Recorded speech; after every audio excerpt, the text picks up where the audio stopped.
Hello, happy Monday.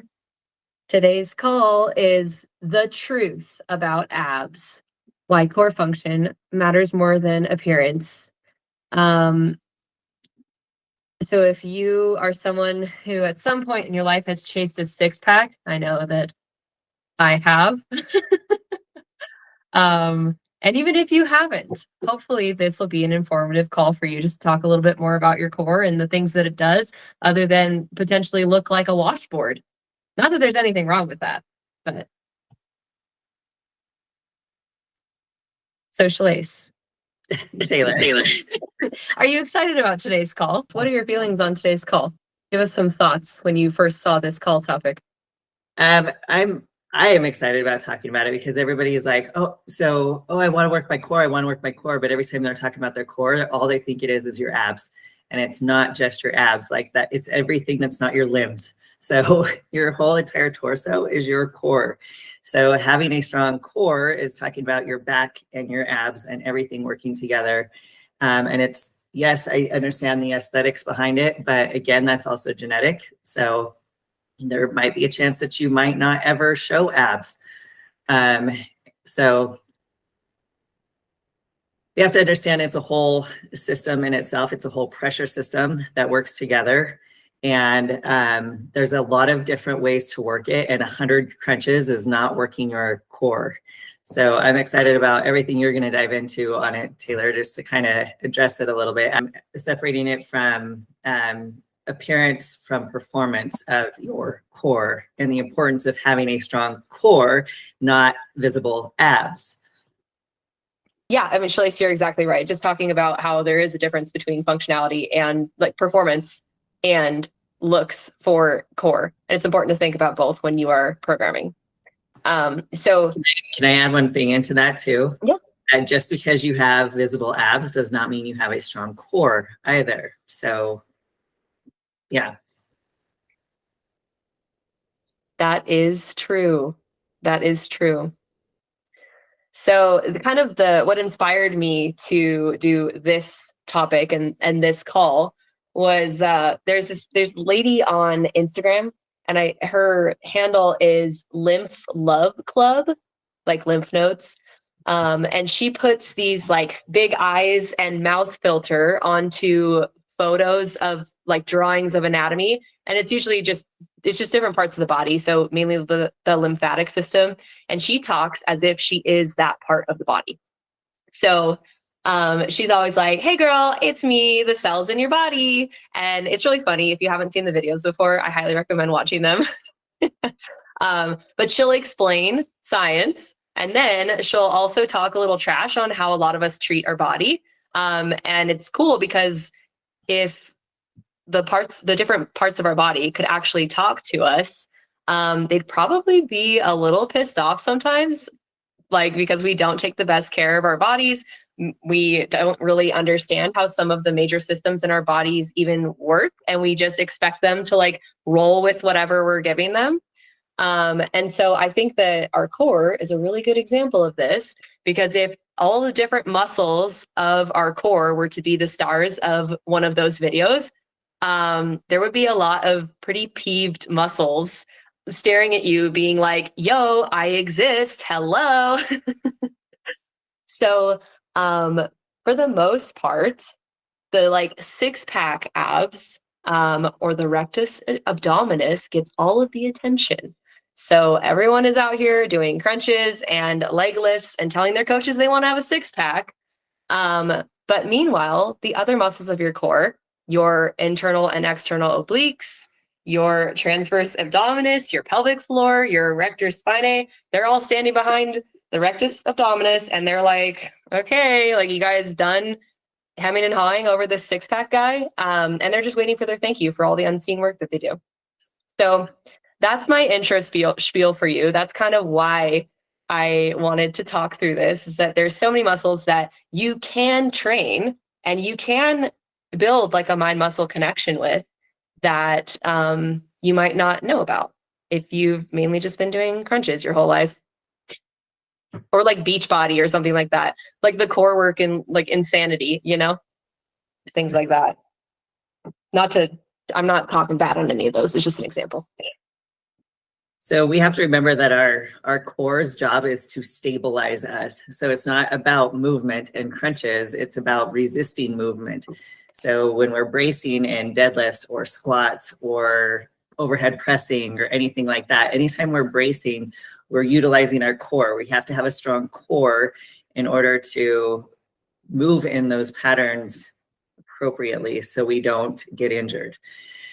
So it's not about doing a bunch of crunches, like I said earlier, about, to build a strong core. There's other exercises and things that you should do in order to build a core to get all of those other muscles Taylor just introduced, like the TBA, obliques, all those things, to make sure that they're all getting some attention as well. Mm-hmm.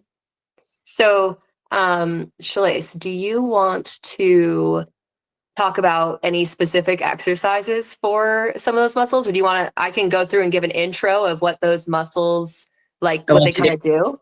I want you to do that first. Okay. Yeah. So let's start with internal and external obliques. They're on the sides of your core. They allow your trunk to twist and turn and bend side to side. And then they also resist rotation and stabilize your spine under load. So kind of what Shalais was saying, not only do they allow you to bend, but then you also resist bending. So things like suitcase carries, for example. Your transverse abdominis, or your TVA, which is a fun, what's that called? When you shorten, why am I blanking on what it's called? Acronym? Thank you. See, Shalais was a teacher, so. So yeah, TVA is the acronym for transverse abdominis. It's a deep core muscle, and it acts almost as like a corset for the lower part of your core. So when if you're a bodybuilding competitor, or if you just do stomach vacuums, that is kind of what you're connecting with. So if you if you never looked up a picture of the TVA and you do vacuums, you should look, because then you'll know, like, okay, where should I be feeling this? How should I be feeling this? But it helps create intra-abdominal pressure to stabilize your spine and your pelvis, which brings us to your pelvic floor. That is pelvic floor is like all over the internet right now. So a lot of people talking about it as it relates to postpartum, but just in everyday life. So your pelvic floor, it's like a hammock for all of the organs that sit in that pelvic area. And it works with your deep core to contract and relax as needed. And that's when you're lifting. It's when you're doing things as simple as and essential as breathing. It's always moving as needed. So like when Shalais and Steph and I went to the Real Coaches Summit this past year, so 2025, there was a speaker who did a presentation on pelvic floor, and she's like, okay, guys, I want you to reach down and I want you to breathe in and tell me what you feel with your pelvic floor. It's like everyone has their hand in their crotch and they're feeling. Yeah. But it was a good lesson to say, like, you can actually feel the difference between like taking a breath in and letting a breath out. And there's certain things that your pelvic floor should do in those scenarios and things that it shouldn't, if you want to have ideal functioning of your pelvic floor. So, and I will say just a little tidbit on that. Like, I was blown away by some of the things that she said about how like Kegels are not the best exercise all the time and all the things, because that's what I've always been taught. And when she was saying some of that stuff, I was just like, oh shit, like some of the stuff that I was teaching my clients or training my clients to do maybe probably wasn't the right thing to be doing at the time. So that was such a great session. Mm-hmm. Yeah. In the same way, like your core, it's important to have strength and also be able to resist movement, like that stability. Your pelvic floor needs to contract and relax. Relaxing is important too. And then the last one that I mentioned was the erector spinae. So those are the muscles of your body that run along your spine, and then they extend your lower back. So like if you're arching your lower back, and they also resist spinal flexion. So like if it were to round, so it just supports your spine in general. And just another quick note while we're talking about these are not the only muscles that make up your core, but these are the main ones that I think it's important to know about, and the ones that I think that you could like really feel and connect with during your training. There are some like smaller groups where it's like, I'd be impressed if you said that you could feel, but I would also question like, are you sure it's not just the larger muscles? So not an anatomy lesson, but a good lesson on the main ones.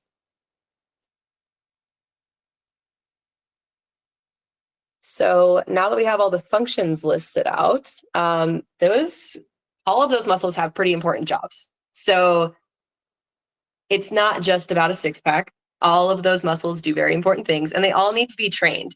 This isn't like, oh, well, I've never had a child, or I am a man and I don't need to do pelvic floor work. No, everybody has a pelvic floor. He's like, I'm a man. That's me.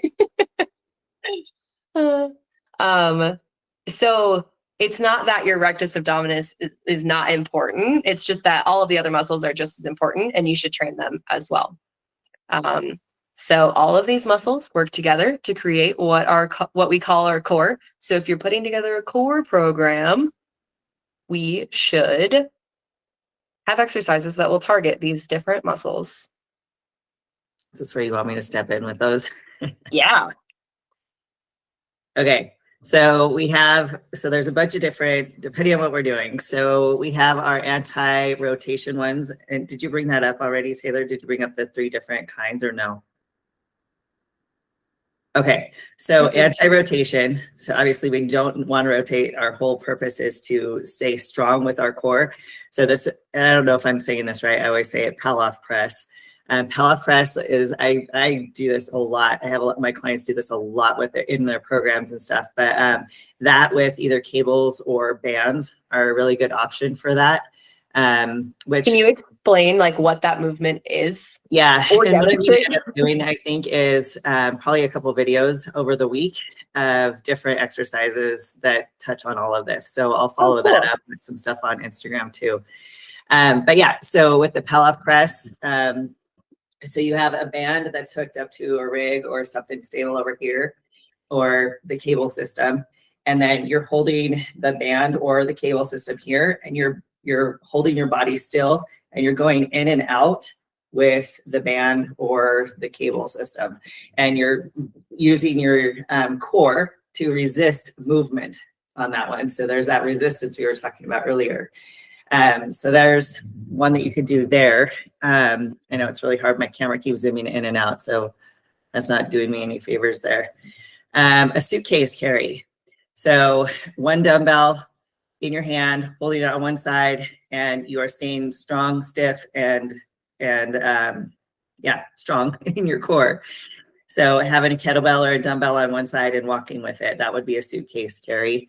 Again, resisting that movement or resisting that tension and just holding that nice, strong core there and making sure that it's not pulling you sideways. Suitcase carry is just another word for bringing in the groceries. If anyone was wondering. Right. In one hand. In one hand. In one hand. Right. Yes. Because then we have the other one that has both hands, which is the farmer carry. So then you're going to have it in both. And so with the farmer carries, like one thing I do, so yes, farmer carries is one. You can do it with dumbbells, kettlebells. You can do it with the trap bar. Then you have, you can do uneven farmer carries. So same thing, you're trying to keep your core nice and straight, but with 2 totally different weights in your hands. So you'll see a lot of those on my programs when I write them. And then bird dog is another great one. So down on all fours. Yeah, that's right. So down on all fours, I'm not going to show this one, but you're doing your opposite arm up while your opposite leg is going up, and you're holding that nice and tight so that if there was like a little cup on your back, that cup would not move, that you're holding that nice and tight as you're going back and forth side to side. So that's another good one. And landmine press or any overhead pressing. So landmine press is good where if you have the handles that go onto it or just a regular landmine press this way, that obviously you're going to be resisting rotation too. So that's another good one for anti-rotation. There's two others. Let me find them really quick. There's anti-rotation. Sorry, got to go scroll through my notes real quick. Oh, anti-extension. So anti-extension would be like a plank. So you're just holding a plank. Everybody knows that one. Dead bug would be another great one for that, on your back. Kind of doing the opposite of a bird dog because you're on your back versus on all fours. So you're doing the opposite leg, opposite arm, going back and forth. Ab wheel rollouts is a great one. Stability ball rollouts are good. So having your elbows on the ball and you're rolling out that direction. Very difficult, very humbling. Hollow body holds. And there's a lot of regressions for hollow body holds too, but you can do them with your arms by your side, which will make it a little bit easier. All the time that you're doing these, you guys want to have your back, the small of your back against the floor. So if you're feeling your back rounding, that you know that your core is not as strong as it could be. So we need to push that back and draw your belly button into the ground. So hollow body holds are a good one. And then you can advance by putting your arms over your heads, or you can start like one progression from to your side is then just holding your hands here and then here, and your legs are off the ground as well. Again, I'll do some videos of these this week. Also very humbling. Yes. Hollow body holds, like make sure you breathe through all of these core exercises as well. Don't just hold your breath. Breathing during them is part of working your core muscles, and like being able to breathe while you are contracting or resisting any sort of extension is important. Yep. Good call on that one. Let's see, where was I? Hollow body holds, TRX fallout. So kind of the same thing as like a stability ball fallout. It's with TRX handles. Yeah, also very hard. That sounds brutal. Yeah. I have never done those. I need to do those now. And then let's see, what was the other one? So there's anti-rotation, anti-extension, and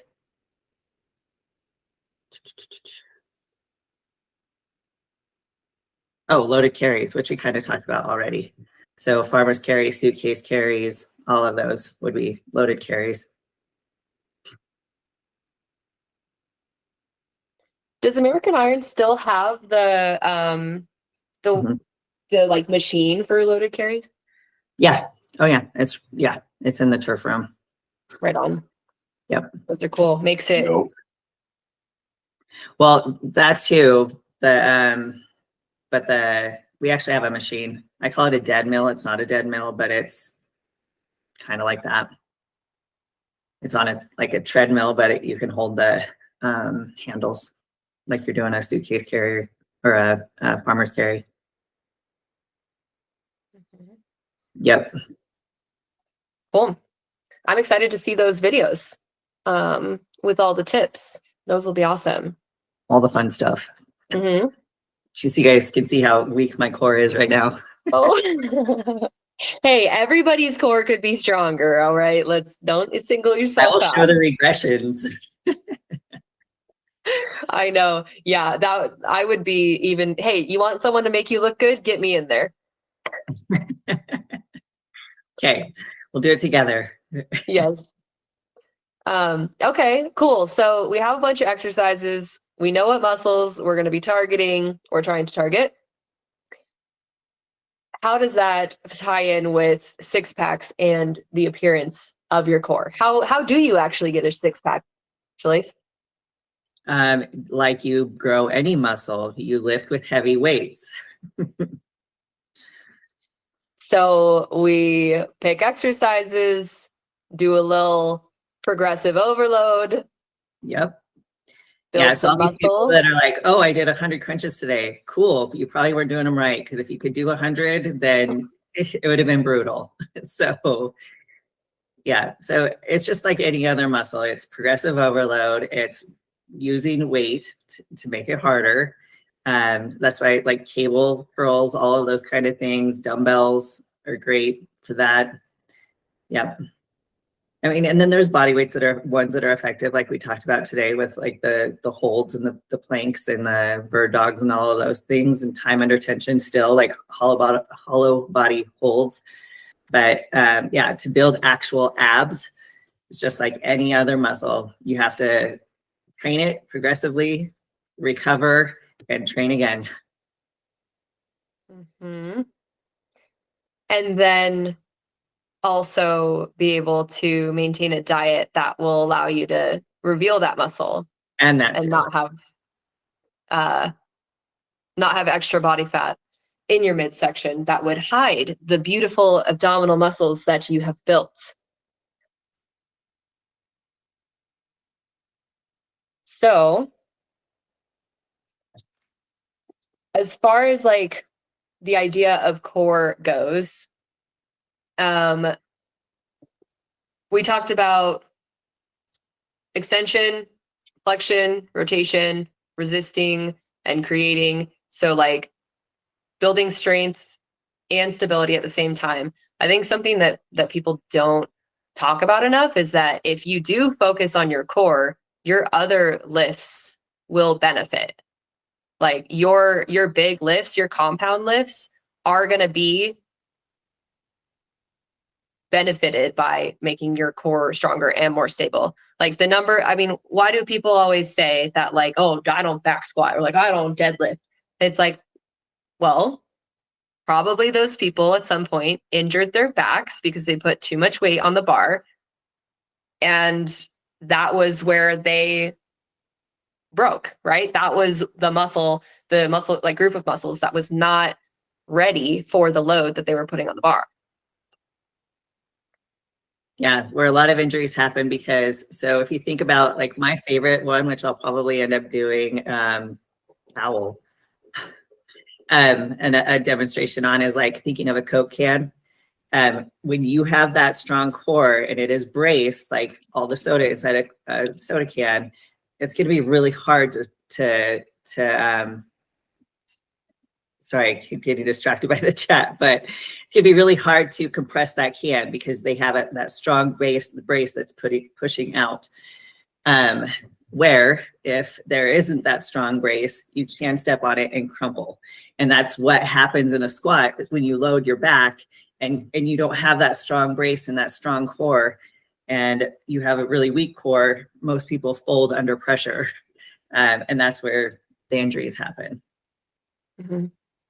I would argue that bad form is in those lifts specifically is usually related to a lack of core strength.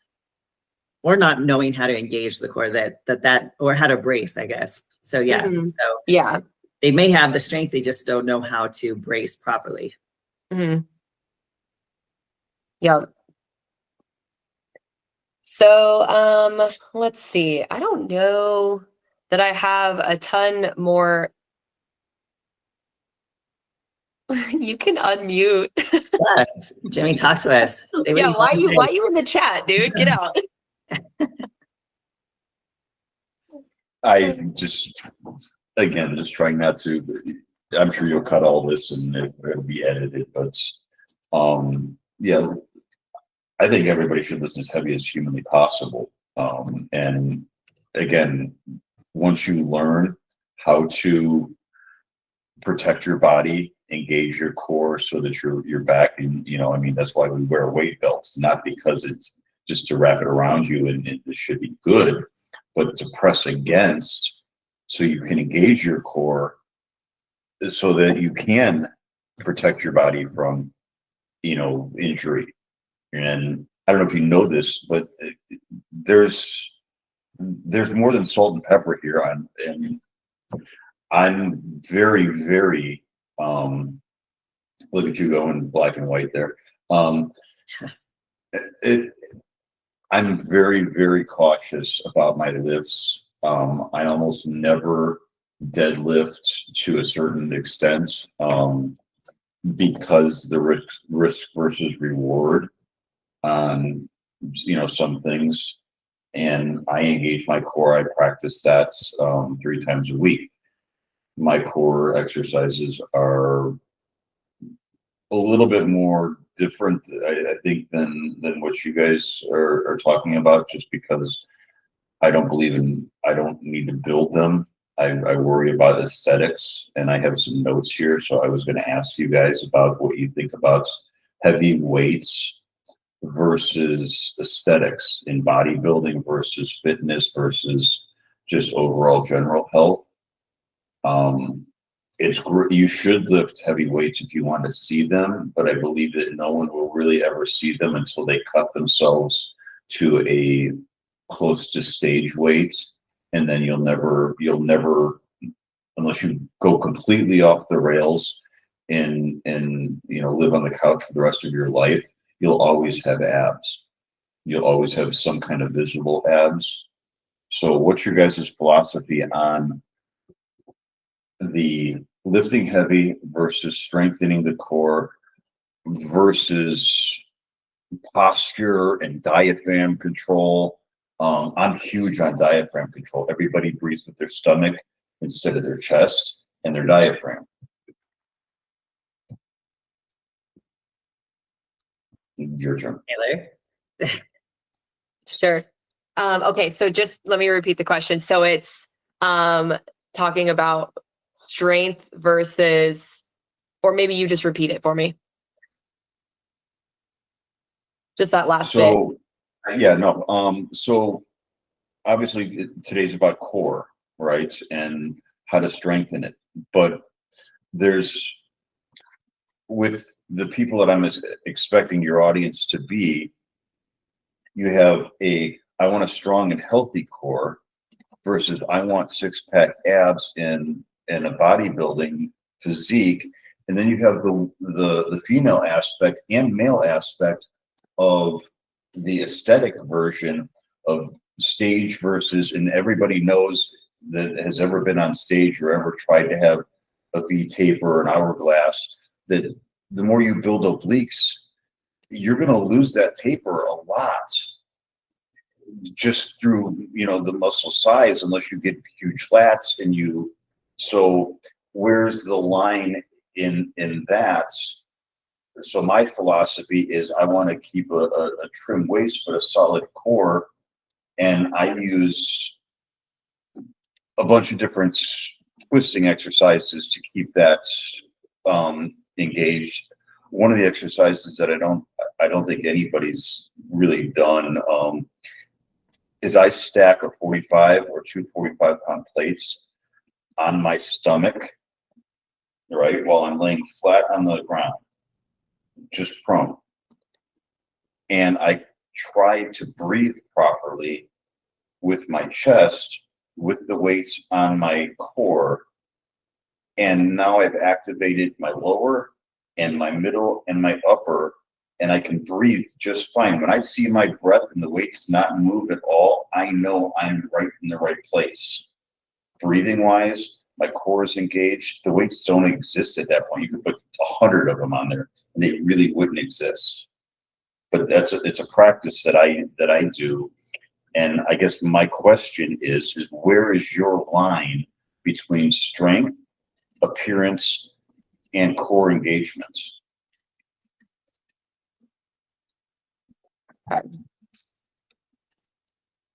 So for any clients that I have that express an interest in these kinds of exercises, because I think that's something that's important to have. Like, there has to be an interest in any of those, whether it's strength, appearance, or just core engagement in general, because it's not something that's easy. I don't know that it comes naturally to everybody. So if someone is interested, I will send them videos on like how to breathe properly and actually expand your rib cage, and not like have super shallow breathing that's all in your chest, or belly breathing like only, right?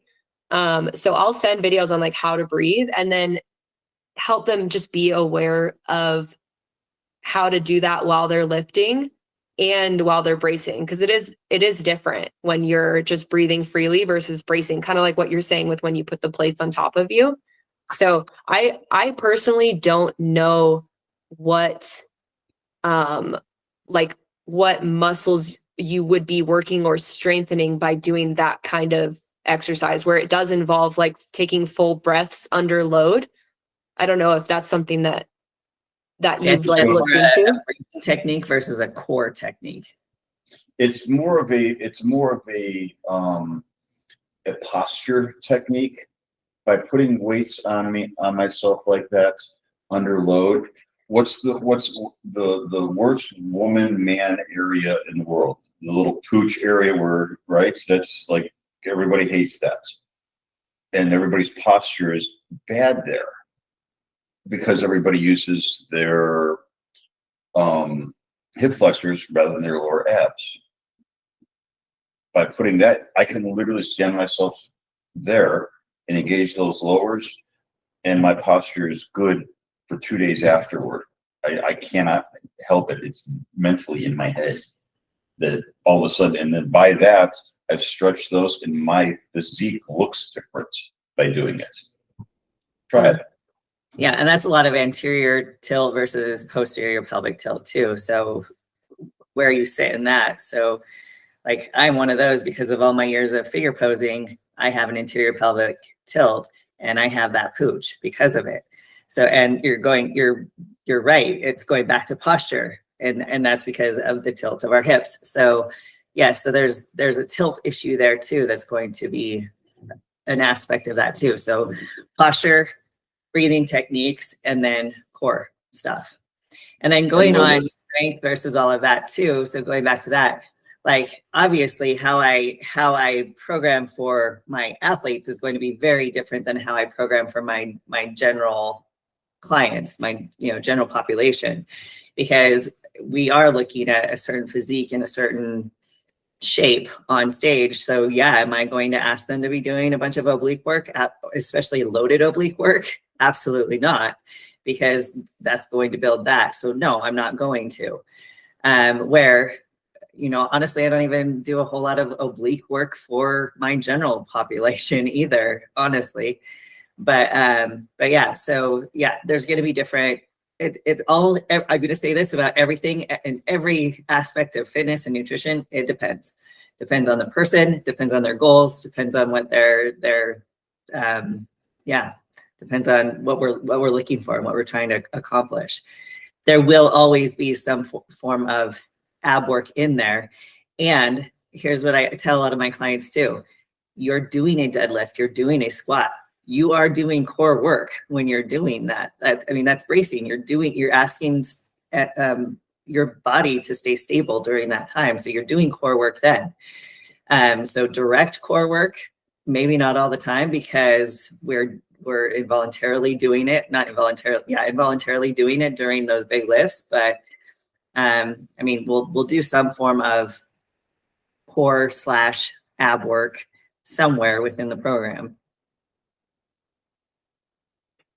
Did that answer your question? Kind of. Me? Actually, I was throwing softballs and pitches at you so that you can edit this later and get some good stuff. We appreciate the questions.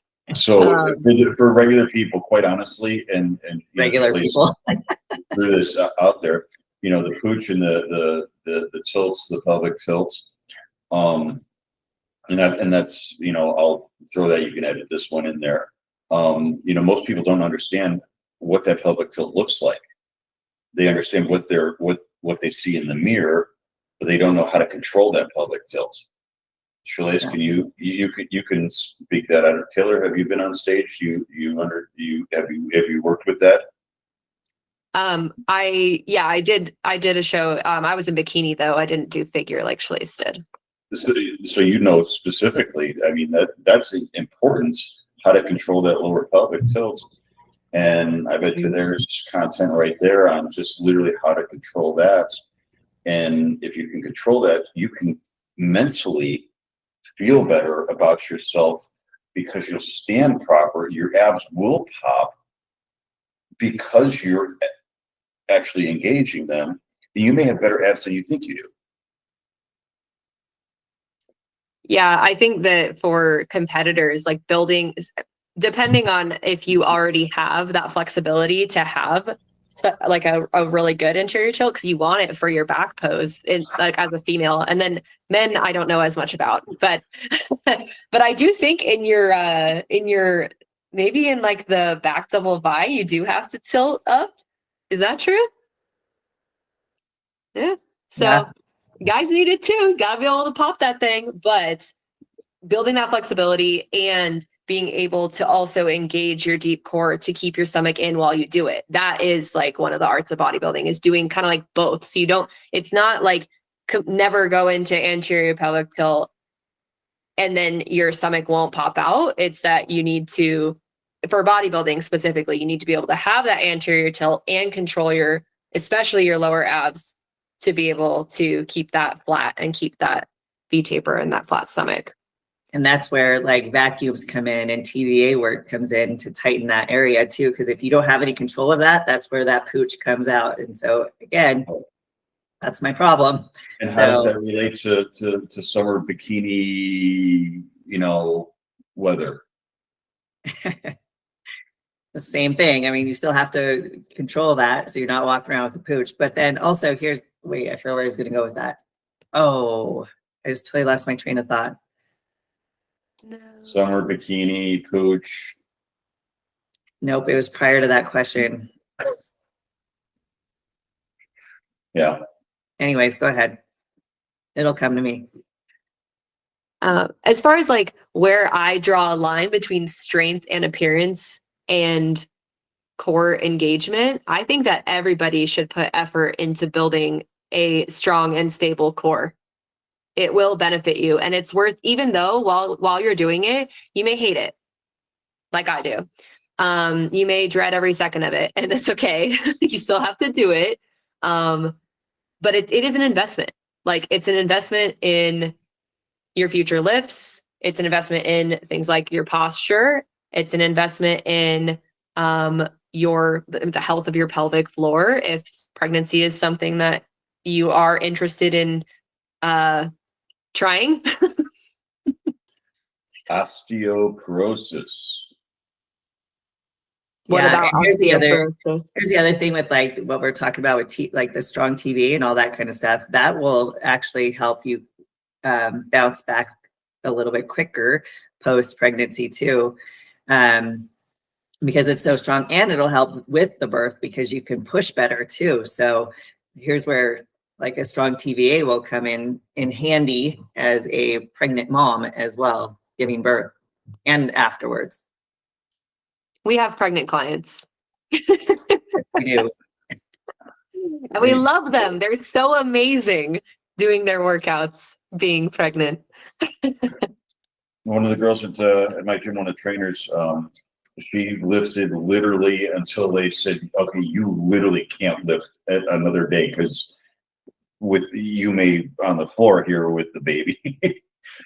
So, I mean, obviously I don't have to deal with that part of it, but I'm an old man, and I am not going to give up this ghost anytime soon. So my core is I mean, we got it's stupid. I don't know where everybody's at, but we got some snow, and I got to move this for like 5 elderly neighbors, and they think I'm like, a young kid because I'm shoveling this snow for them.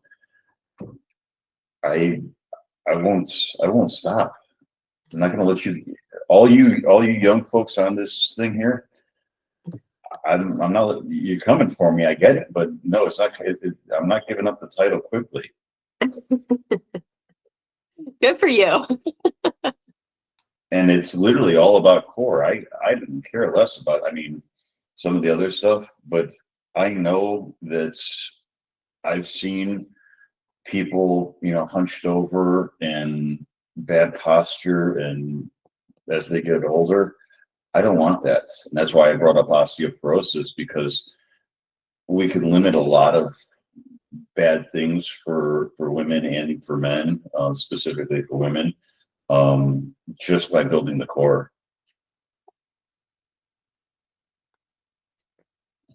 Yeah, I mean, so many injuries are just a weak core, like reaching behind in your back seat for something and you twist your back or whatever. That is a weak core right there. So just all those little stupid movements, you're like, oh, why'd I do that? Let me have that second back.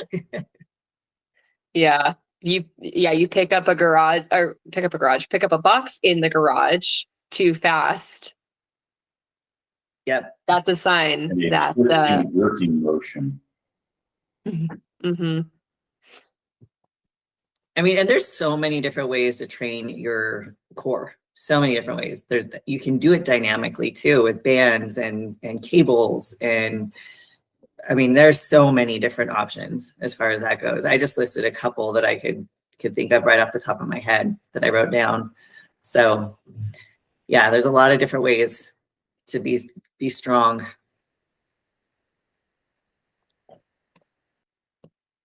Ma'am. And stable. Mm-hmm. I don't think there's anything else we want to cover. There was one thing that Jimmy, you said that I was like, I agree with, when you were saying that if someone had, like, if they're within a certain body fat percentage that I would assume is fairly healthy for either a male or a female, there should be, and they have like built up core muscle, there should be some sort of definition there. Like, a lot of women talk about kind of like that center line that you start to see sometimes, or like the two side lines that you'll get. So not necessarily a six pack, but just like definition. I think a lot of women really want to feel good in this, like, the 90s are coming back. We got the cargo pants and we got the crop tops. Okay. So like, if you can have the crop top and those two little lines or that one little line coming down, I think a lot of girls feel super cute like that.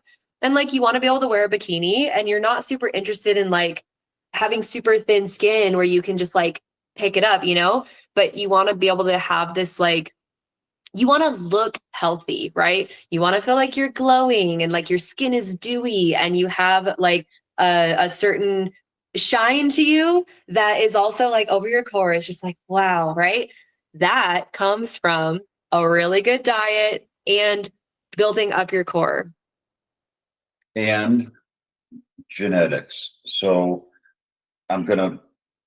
some people have that block, boom, boom, boom, boom, boom of abs. Some people have a flat with big obliques that you can see that line. Mm-hmm. You can do a little bit to mess with that, but you can't do a lot to mess with that. There is a line there that says that I will never have, like me, I haven't worked calves in probably 7 years. I just don't do it. My calves are ginormous. Oh, wow. So sorry for you. My father and my grandfather had the same exact calves. I don't have to do it, but I can't, I'm not above the rim, right? Right? LeBron James works them all the time. His calves don't look nearly as big as mine, yet the man jumps, 25 foot in the air. Some things you can't help. Abs are one of those things. You're either going to have the bing, bing, bing, and maybe a flat, or maybe you have like the 8-1, and then you have the flats going into the pelvic area, but you may not have like really strong obliques. Me, I got the fingers that come through here hardcore, but not the big line. And then I've got the right, but it's, again, I can't help that. That's just the way I'm built. But showing that is all in how you stand up and accentuate those things. And that's going to be through practice. Yeah. So, I mean, as anybody knows, bodybuilding is very much a genetic sport. Like only a certain amount of people can definitely do it because of your shape and structure.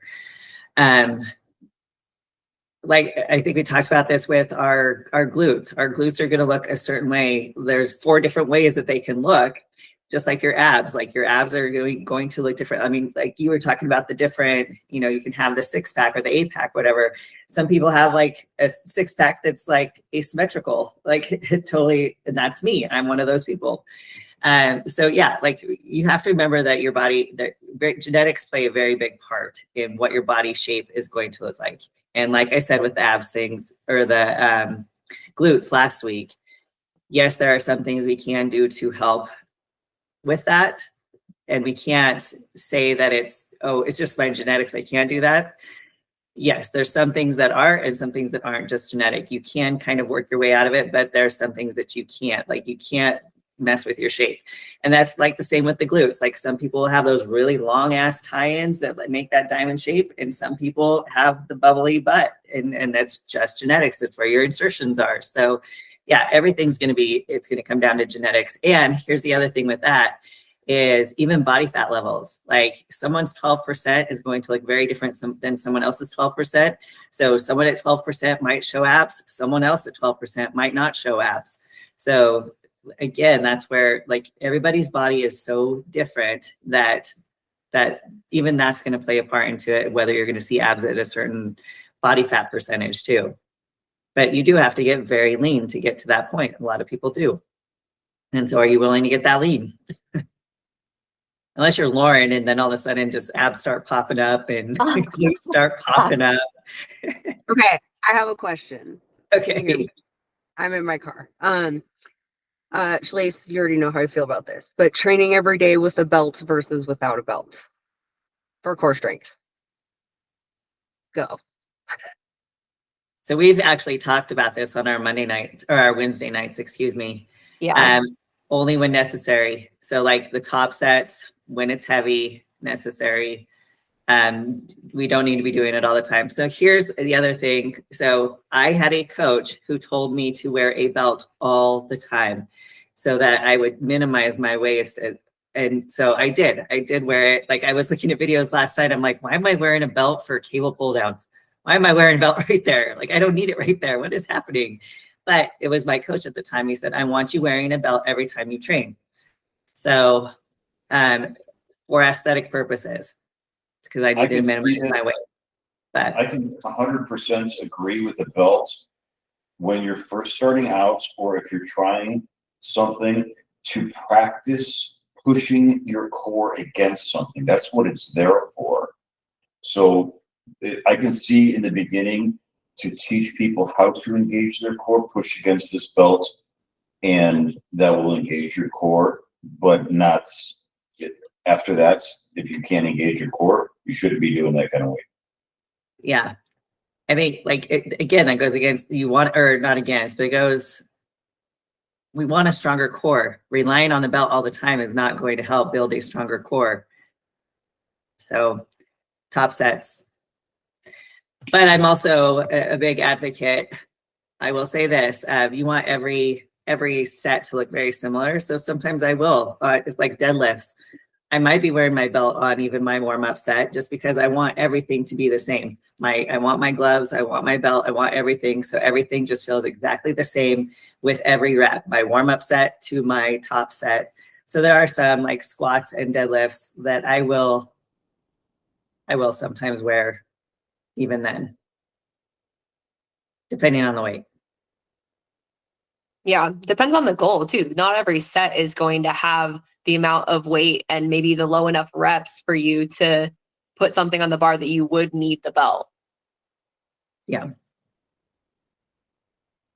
Like Does that answer your question, Lauren? In one session when you do squats, yeah, if you wear your belt for every single time, but that next week, you're probably not going to be maxing out again. And the week after that, you're probably not going to be maxing out. So like in a 6 week, I mean, unless you are, who knows?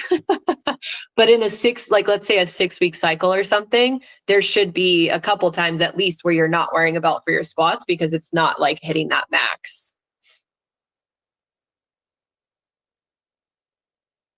We're just picking on squats. Cool. All right, we're nearing our hour here. This was fun. Thank you guys for questions and for being here. I think this was just a bunch of information to give you guys and like a little chat about core, maybe a rant, if you will. So, any final words, Shalise? Let me just make sure. Let me go back to my notes. Yeah, take a quick peek through the notes.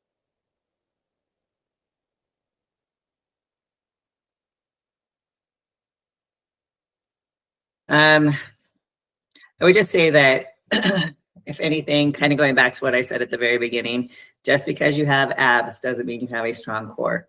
So there's definitely a difference between aesthetics versus performance. And then there are different ways to build your abs versus building your core and strengthening your core. So having a strong core is going to improve all of those lifts we were just talking about, the squats, the deadlifts, the overhead pressing, anything you're doing standing. So, and your posture, like Jimmy had brought up earlier. So definitely going back to our posture too. So we definitely want to build that and have a strong core, and it will also help prevent injuries. So with those bigger lifts as well.